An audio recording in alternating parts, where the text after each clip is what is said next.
Welcome to Jason Live. My name is Haley Nelson, and we're back with our STEM career series where we learn about careers in science, technology, engineering, and math from experts in those fields. And today our role model is Dr. Andrea Gobin. Dr. Gobin, or Andi, is a bioengineer, and she is working doing exciting things like organ repair and regeneration that's fixing or even growing new organs. How exciting is that? In particular, she works on cardiac problems, even growing a working heart. So we're going to learn all about that and more as we go forward and talk to Andi. But right now, I want to take time to remind you that this is a live and interactive event. So just below this video, you'll see a box where you can ask questions and participate in our polls. And we're going to try and include as many of you as possible. And so listen for your name and your question. So now it's time to say hi to Andi. Hi there. Thanks for joining us. Oh, you're welcome. It's a pleasure to be here. Hi, everybody. Well, it's so wonderful to have you. We have lots of questions, so we're going to jump right in. We have a question from Ronnie in Ms. Bound's class. What does a bioengineer do, and how do you do it? How would you describe your job? Well, the best way to describe it is an engineer is somebody who builds something. It could be something electronic, it could be something mechanical or chemical. And in my field, it's building something that's bio. And the field bioengineering is very broad. We build instruments to use in medicine, or I do, we're tissue engineer, which means we build organs. And so I'm trying to build a living, working organ, and in this case, it's a heart. That's incredibly fascinating. We have another question in the queue. This is from Megan. Do the body parts you grow look different than the original? No, we actually start off from working with a real heart. So they look like hearts, and so they should behave like hearts. Wow, that's incredible. I still can't get over what you do.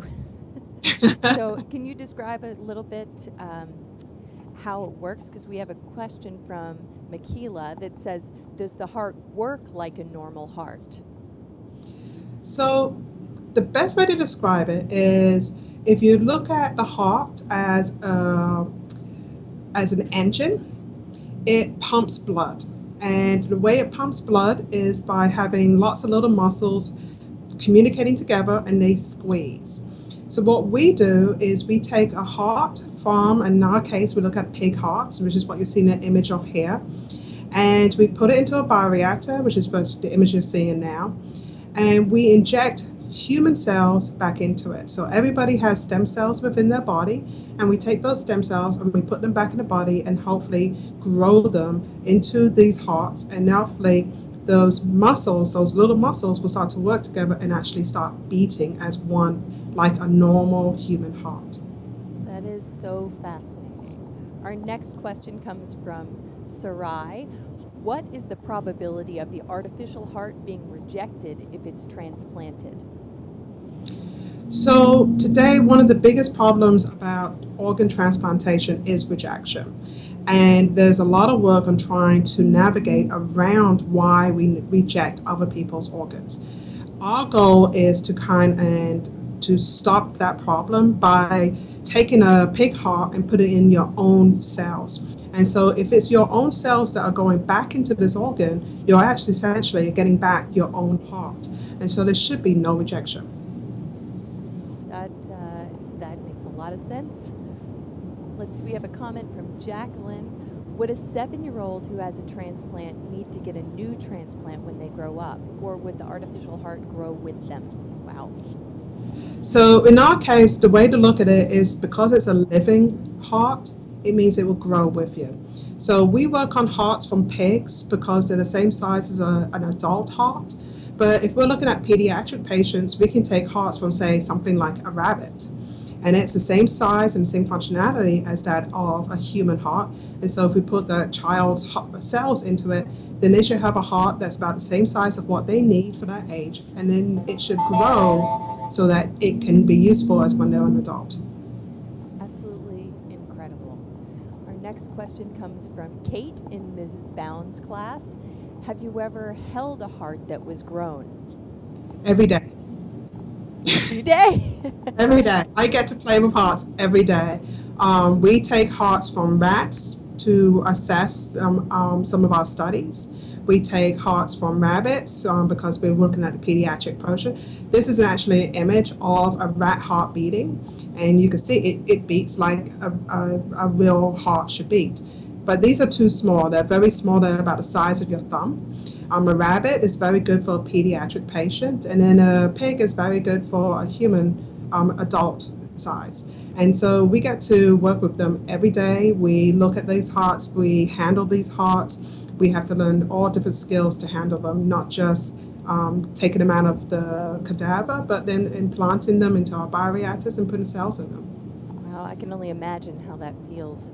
We have our next question from Derek. He says, have you ever worked on a real human body? If so, what have you done?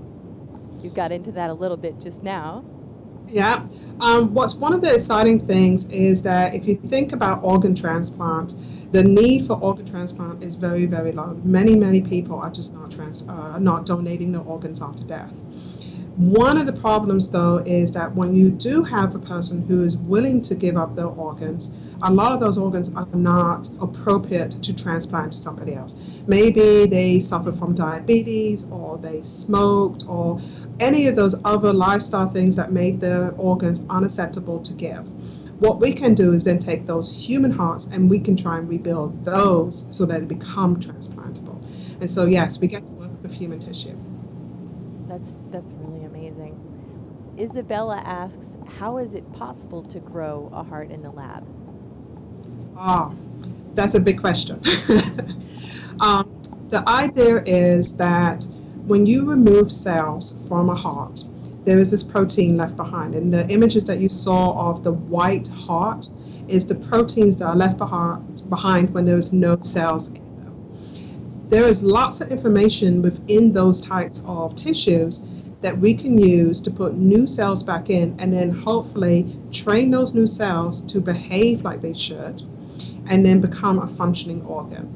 And so the things we have to do in the lab is understand biology, we have to understand engineering, we have to understand medicine to put all of those things together to understand how we can work them together so they can be transplanted. Wow.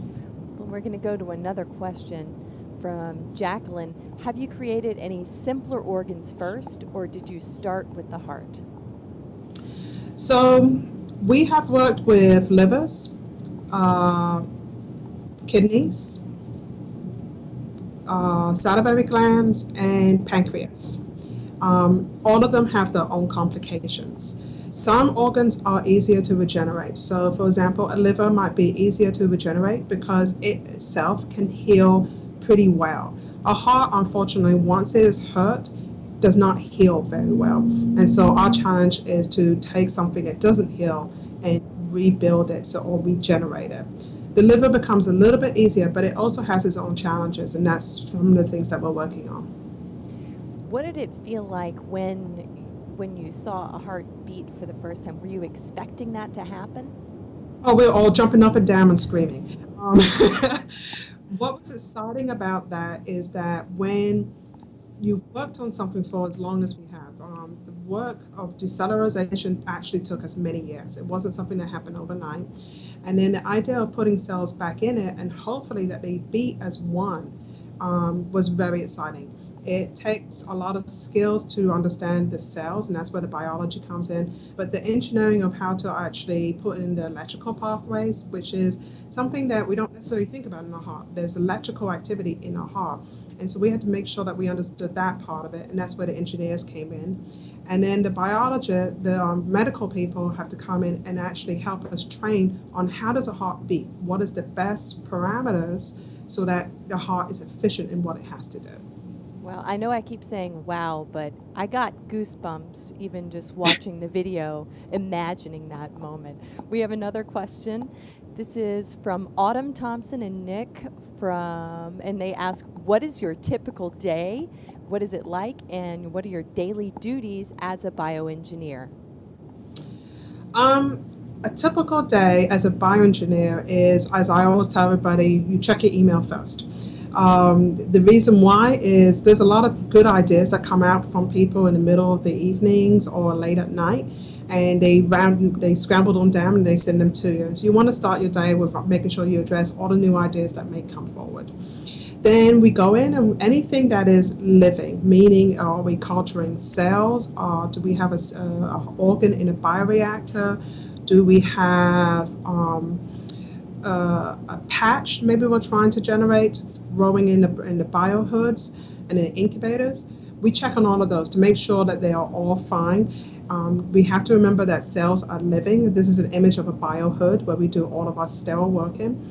And these living organisms need to be fed. They need to have their waste removed. They need to have oxygen. They need to have all kinds of different parameters that we have to make sure is on par every time we work with them. It's the same way as the human body. We need food, we need water, we need oxygen to live. So do these tissues. So that's what we do mostly in the morning. In the afternoon, typically a generation of trying to generate new ideas and assess what outcomes we have from our studies, and then set up the next experiment that has to move forward. Wow, and let's see, we've got a question from Davey. He wants to know more, what is your lab like? Our lab is very unique, and that's what's really exciting about working here.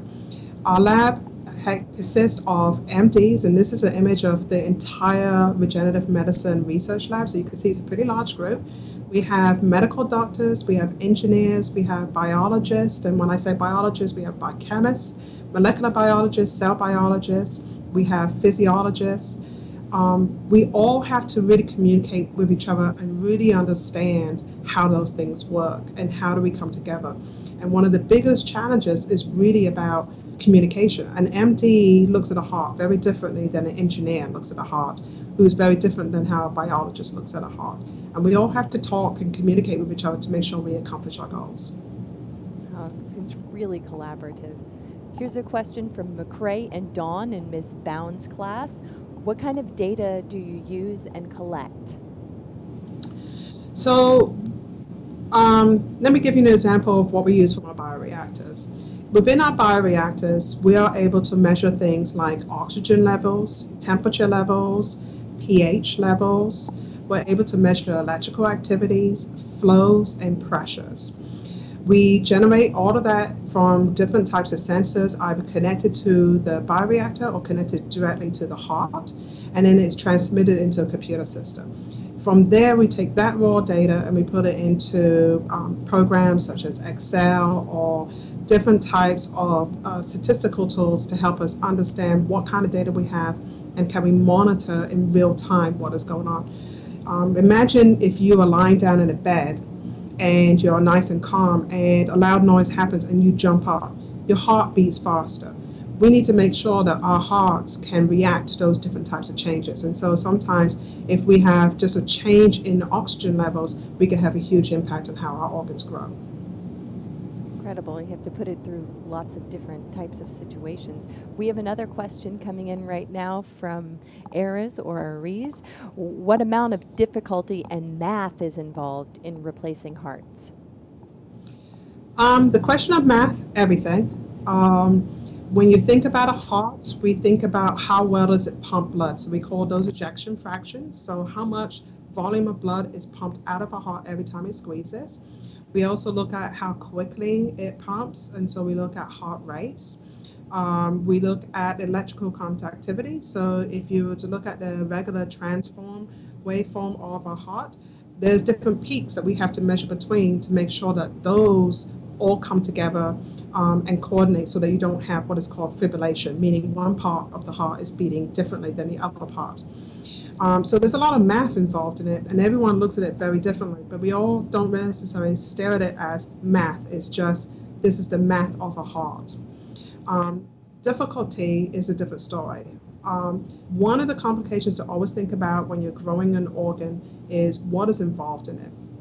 If you were to think about the size of your thumb, the number of cells that are just in the tip of your thumb is in the hundreds of millions of cells.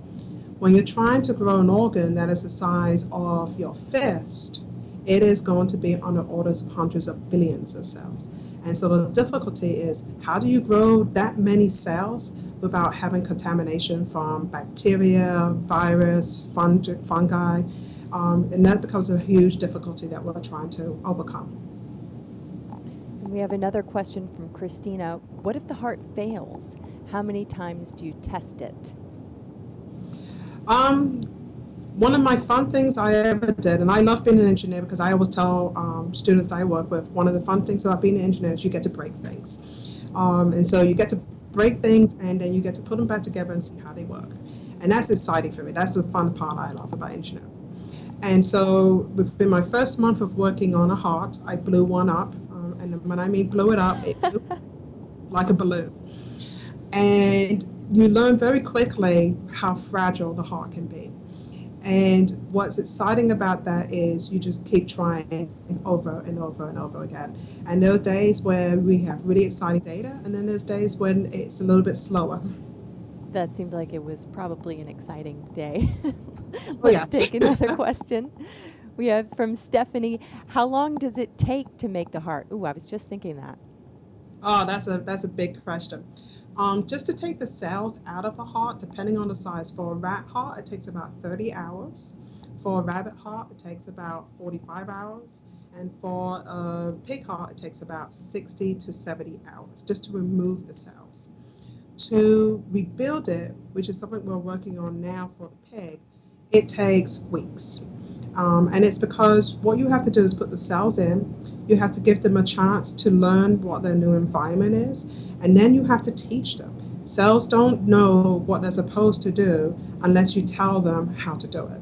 And so our challenge now is to really try and think about what is the best way to teach the cells to talk to one another and to act accordingly to whatever response you give them.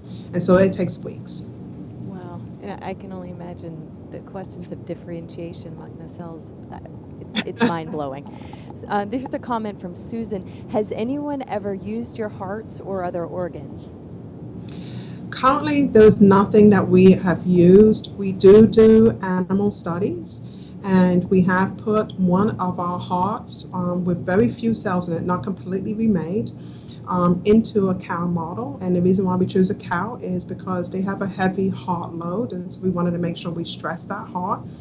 And the initial data showed that we can have a decellularized matrix, a heart without cells, in an animal, and it will continue to have handle the pressures, continue to handle the flow. What it couldn't do was actually respond to a different change in whatever that animal was doing. But yeah, that's about as far as we got, and we still see that we have a long way to go. Let's see, we have another question from Raphael. What do you like about your job? What is there not to like? The best part is working with all the really cool people I have to get to work with. They're all extremely smart. We have people who have bachelor's degrees from college. I have people who have MD degrees. I have people who have masters. And then we have people who have PhDs. And what's really exciting about them is that you find a whole new creative side of them besides just the things that we work on all the time in the lab. And so some of the fun really is working alongside them and learning new things and being challenged every day to learn new things. I did a lot of work in my past working with eyes. So moving over to an ophthalmology was a very big challenge, but talking to the MDs to go teach me about the physiology of a heart was a challenge. But I enjoyed it because they taught it from me from their perspective. And then if you talk to an engineer, you get it from their perspective. And so it's really exciting to have that knowledge in so many different ways. It definitely looks like you're having fun. Well, let's shift gears a little bit and talk about how you got to where you are today. We'll field some questions about that. This is from Rihanna. How did you know you wanted to be a bioengineer? Oh, I did not. When I was growing up, all I wanted to be was an astronaut. That's all I knew, and that's all I was going to be. And I plowed and went through. I loved science, I loved math, and I told all my teachers I wanted to be an astronaut, and that's what I had planned to do. It was not until I got to college that I have someone tell me, you will never be an astronaut. And that was because I wore glasses. And so it was very distraught for me. I went into engineering thinking that it was something that I could use my skills towards. But I started off in mechanical engineering. Mechanical engineering was exciting, but wasn't thrilling. It was something I could not find my passion for until I heard someone talk about flow. And they talked about flow over the wings of an airplane, and it gives you a whole new perspective about how things fly. But then someone also told me about how things flow through your body and how flow goes through your heart, and I fell in love. And that's when I knew I needed to be a bioengineer. You had the aha moment. Let's see if we have another question. Here's one from Noah. How much preparation do you need to become a bioengineer? You need to think of bioengineering as an engineering job.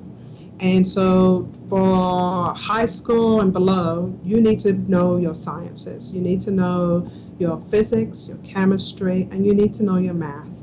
You don't have to be great in it, but you need to understand it. And if you have that foundation, you can be any type of engineer. Once you are in the bioengineering field, you need to learn the bio. And learning the biology is not that difficult because what you're looking at is not the memorization of all of the biology aspects, but how do you apply your engineering knowledge to a biology field?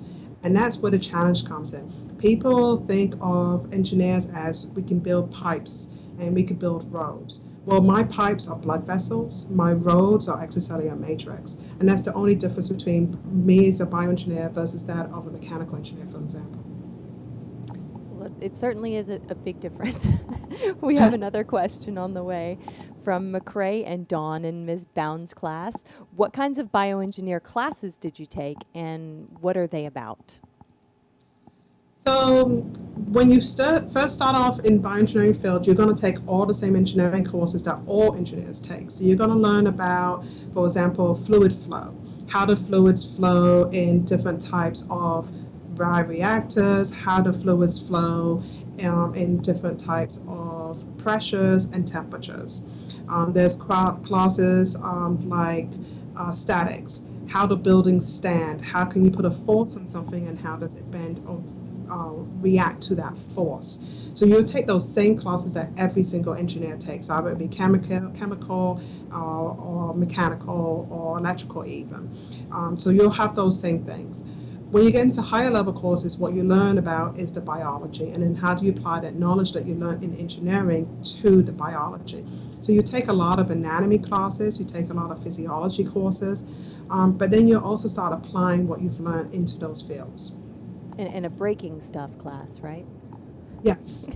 So And let's look at our next question.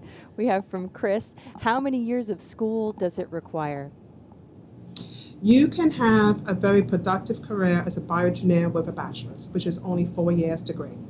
And you can go into industry, you can go into research, or you can go into your own startup business as a bachelor's of science in bioengineering. If you want to do more research, it is highly recognized that you should also go for either a master's or a PhD, depending on how much you want to lead the science versus how much you want to actually just be a person involved in it. Mm-hmm. Well, let's go to our next question. We have a comment from Mrs. DeMaos in her second grade class. What other jobs have you had that led up to your job today? One of my first jobs was actually working for a company in California. It was a small company that looked at building artificial skin. And so that was one of my real introductions into the industry field of bioengineering. I've also then moved back into academia where I taught in University of Louisville in Kentucky, and I was a professor there for 8 years. Just learning about teaching and doing the research that I did, and that's where I did most of my work about the eye. So those are the two biggest careers that kind of led me to where I am today. It seems like a lot of this sounds like science fiction. It is. Do you enjoy science fiction, or do you feel like it's something that's really different from what you do? No, I love science fiction, and I think it's exciting to be now on the forefront and be the pioneer of the science fiction, and that's what's really cool. Wow. Well, let's go to the next question. This is another from May in Ms. Bound's class. What inspired you to do this job and never give up? Who inspired you, and do you hope to inspire kids to do what you're doing? Oh, wow. My biggest inspirations are my parents. They have always been someone who says, do what you love. Don't do it just a job because it's a job.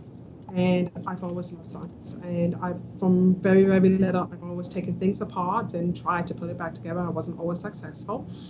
Um, After that, I've been very lucky in the fact that wherever I've gone, and though I've asked the questions, I've had people say to me, well, why don't you try this? Why don't you think about this? Which is the reason why I got into bioengineering, is because someone came to me and said, you love fluids. Have you ever thought about doing it in a body?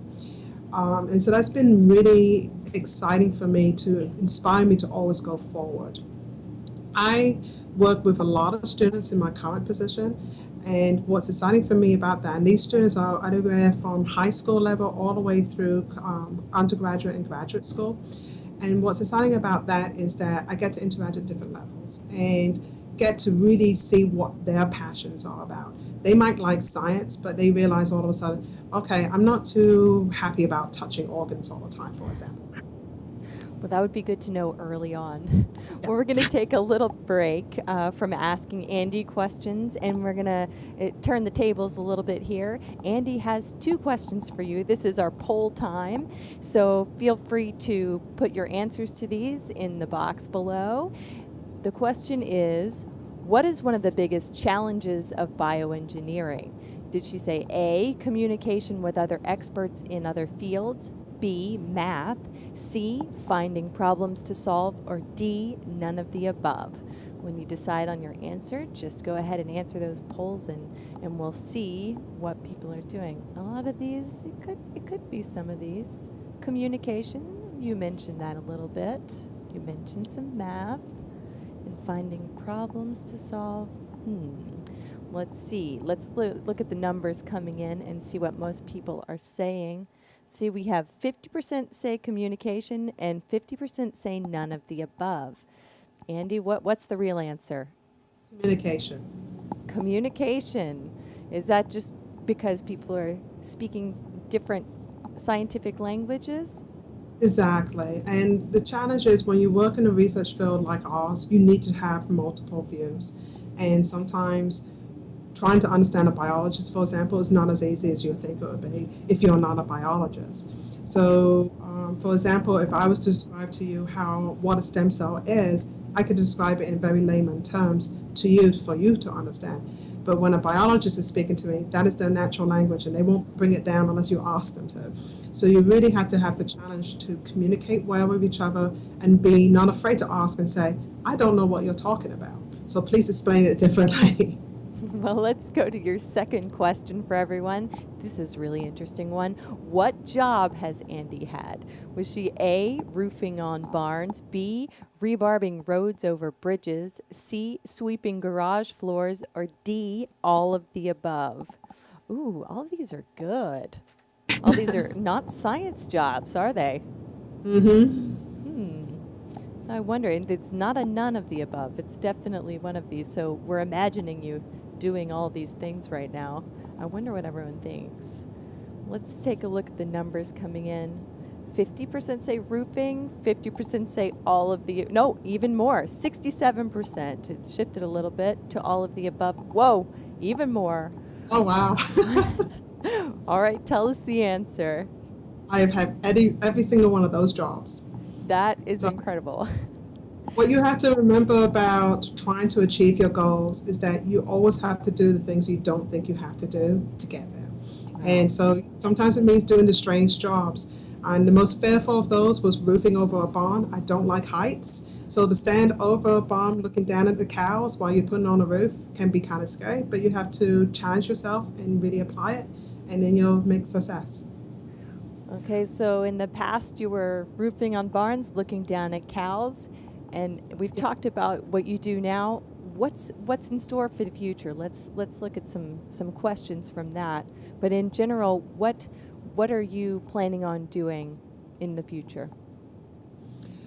What I want to do and what we try to challenge ourselves with here all the time is that we are striving for the next Nobel Prize.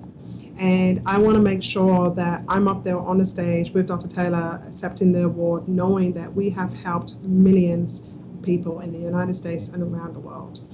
This is something humongous, and that is my dream and that's my vision, is to help so many others where you can't necessarily help them by doing one simple little thing. This is a very big, very sci-fi, as you would call it. But that's what inspires me, and this is where I want to be. I'm involved in teaching, and I love teaching, so I get to continue that, both inside the lab and in the classroom. So that's where I want to be.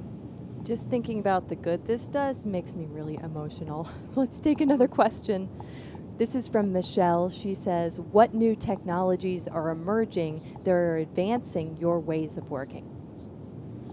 So there is a lot of science going on with stem cells, and stem cells are the cells of interest that we're looking at. These are the cells that help us repair any damage that's in our bodies. These are the cells that are involved in keeping us young at heart and hopefully in body. And so we're taking these types of stem cells and we're putting them back into the organ to regenerate a new organ. And some of the technology that's coming out about how to make stem cells is what's really exciting. So, for example, if you look at stem cells, most people, in fact, maybe 10 years ago, only thought about embryonic stem cells. Today, we don't work with embryonic stem cells. We work with things called induced pluripotent stem cells, where we could take stem cells from your skin or from your fat and actually make them, reverse engineer them into a stem cell and then use those. Incredible. Let's take another question. This is from Ryan. He asked, do you think 3D printed organs will be available in the near future? We actually work with 3D printing, mostly though for prototyping tools that we need. 3D printing is an amazing field that is growing astronomically. And the biggest challenge with 3D printing is the resolution. If you were to look at an organ or tissue under a microscope, it's very complex. And 3D printing cannot get down to that level as of yet. But I do not think it will be a problem that in the near future that you'll be able to 3D print simple organs. A heart might be more difficult, but simple organs like bladders, blood vessels, I can see those being 3D printed and being implantable. Well, how far away do you think we are from being able to use the working heart? So what we foresee, we've done a lot of work in just parts of the heart. So valves, just muscle wall, blood vessels. We foresee those probably be on the market in the next 5 years. Right now, a lot of pediatric patients who need a heart valve, who are born with congenital heart disease, they don't have new valves. So we have to go to either mechanical valves or we have to go to another species valve and use theirs. The problem with those is that they have to replace nearly every 10 years or so. And so we're hoping we'll be able to generate a working living valve or cardiac patch for heart attack patients within the next 5 to 10 years. A natural working whole heart is going to be a little bit more complex, but we do see it in the future, and we see probably in the next 20 years if the maximum time. I'm hoping it's much earlier, because what happens with research is that you make one step, you get a little bit of data, and you make your next step and you get a huge amount of information and you leap forward rather than taking baby steps forward. And so what I say will be here in 20 years might be here in 10. This is absolutely astounding how many people this is going to help. So we have Mar from Miss Clem's class. Are you thinking of making another body part? You were talking about that just a little bit already. Yeah, so we collaborate with quite a few groups. We're working with people who are trying to build livers. We're working with people who are trying to build actual salivary glands. And that's an interesting project, because what's happening is with a lot of patients who have cancer, they go underneath chemo or radiation for the head and neck. And what happens is during that treatment, they actually lose their salivary glands. And so eating and producing saliva becomes a problem. So there are research groups trying to just rebuild salivary glands from the consequences of those types of therapies and treatments. This is incredible. Is there anything that you have as a personal goal outside of the heart? Well, because I'm at Texas Heart Institute, our heart is the primary goal. Um, for us, it's our challenge is that, and we're focused, like I said, on multiple parts.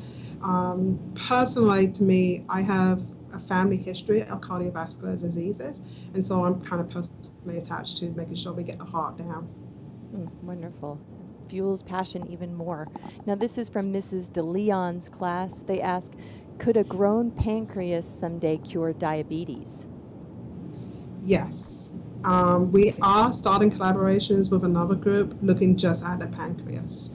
Pancreas is another complex organ, and I think we should be able to solve that sometime in the future. I'm having a hard time not jumping up and down right now and screaming and be like, are you kidding me? This is amazing.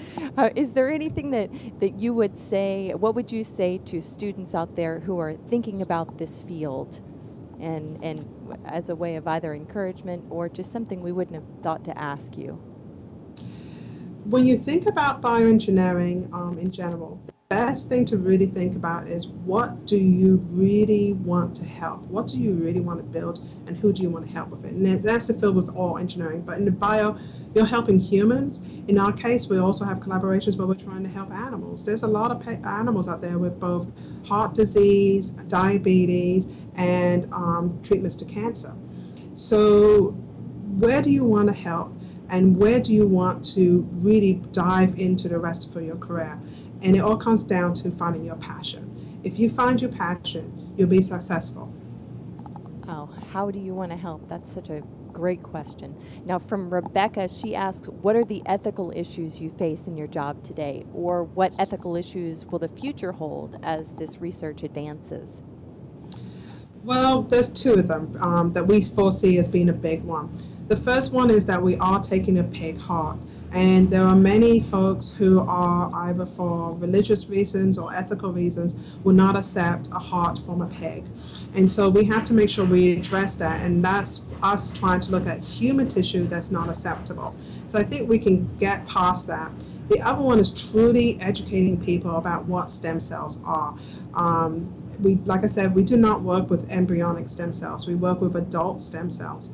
And educating people the differences between that and where do we get those types of cells from will really help us educate others that this is acceptable and that we should be able to use this to help anybody in the world. Yeah, stem cells is such a hot button word. Let's take another question here. We have Patty. With so many tech advances, how do you know what type of opportunities there will be in the future? There's two ways. The first is that we have the scientific community has publications that are out all the time, and we are always writing about our new findings, our new data. We write a lot of papers about what people have done in the past and how we think the future should be moving forward. And so we gather a lot of new information from those papers and from those manuscripts. But we also have the opportunity of going to conferences, meeting the MDs, meeting the other researchers in this field. And we also have them contact us saying, we love your work, how can we be involved? And they bring us some of the newest technology. For example, one of those aspects turned out to be an automated cell expansion system. So I told you about the challenge of moving from very hundreds of millions of cells to billions of cells.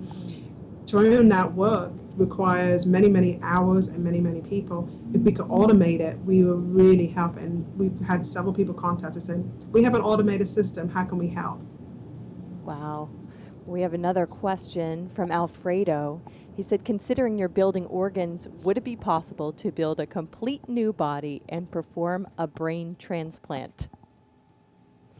Now that's real sci-fi. It is. It is. And, it only seems like a few years ago that there was a lot of talk about cloning and how can we clone an individual.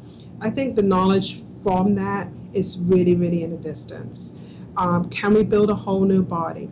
I don't know. I think that is a very far distant point, but you notice I'm not saying it's not doable. I truly think at some point we will understand enough about biology to really understand how do everything come together. If you think about where the human body has come from, it has had millions of years to evolve. And we can't solve all of that in just a few decades. So there's a lot to come together, but I think we can definitely get organs, especially the crucial organs, on the market into patients that really need them. That is amazing.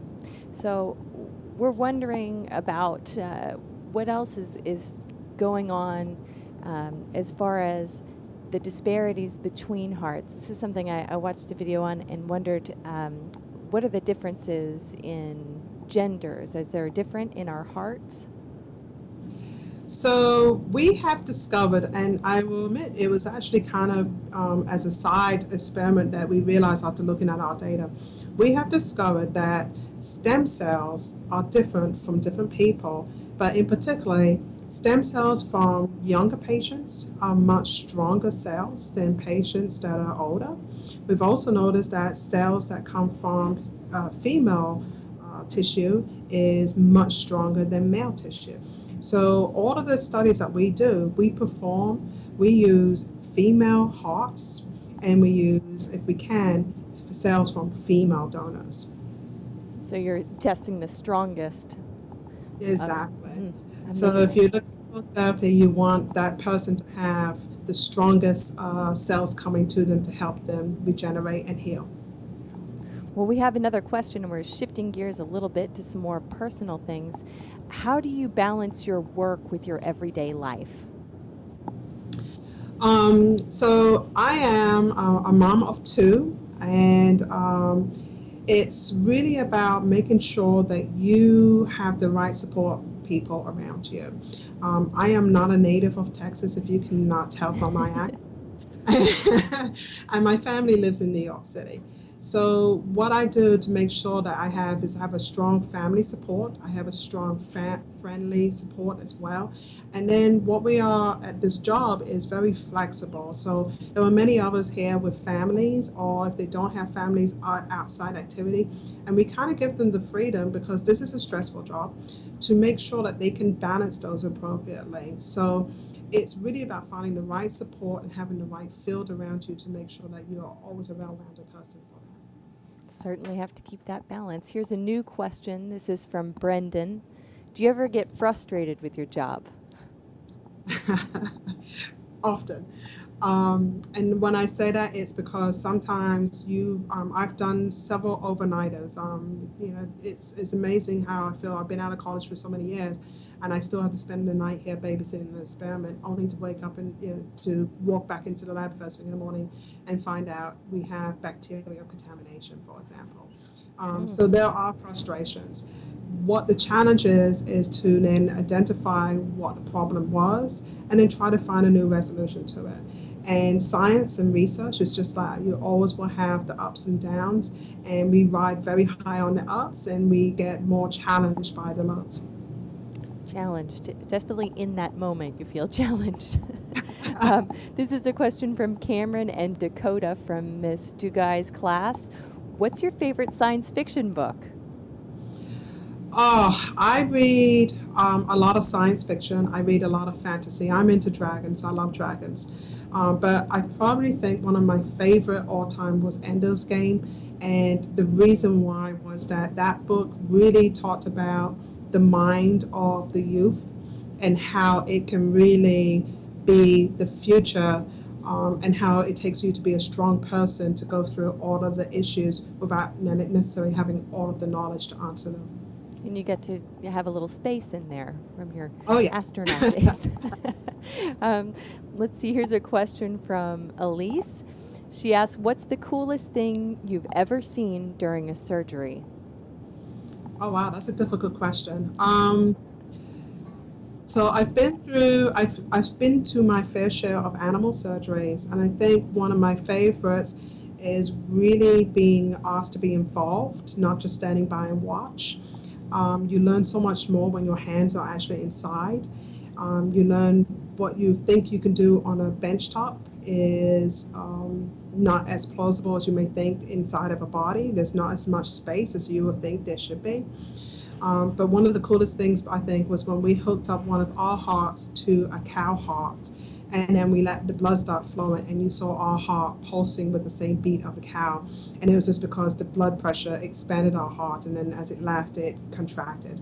But it was really cool because it made it look like it was actually beating. What? Okay. Let's take another question. This one's from Billy.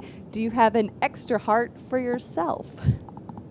Oh, well, I have 13 hearts in the lab working with me all the time, and those people are the inspiration for what we do. They bring brand new ideas every day.